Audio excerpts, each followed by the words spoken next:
तो सांग माने समस्ते जिम जाओ आउ फिट रुह। तो चलतु आराम करवा आज एक्सरसाइज। तो सांग मान मुझे आपण मानक देखी मुझे आज बेंच प्रेस केमी मारूँ।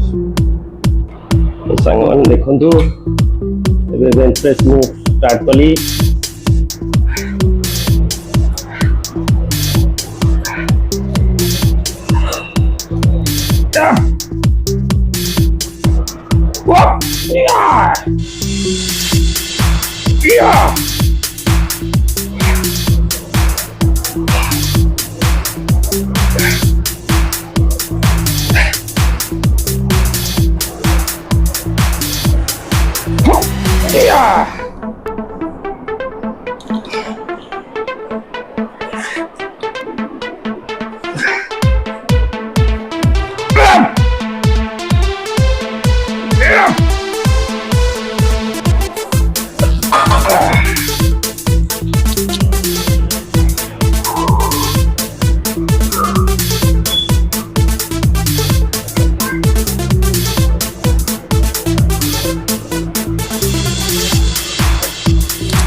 तो सांग माने आज जिम मोर कंप्लीट है। तो आउ गोटे सेट आपण माने नेक्स्ट डे रे देखिपारे।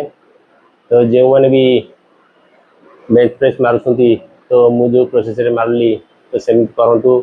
आउ जदि बेंच प्रेस सांगे आउ कौन मारे तो आपण को मु नेक्स्ट वीडियो रे आपण जदि चाहिए ताले मु आपण मानक देखई पारि। तो बेंच प्रेस साथ आपण कौन कौन सब मारी पारे।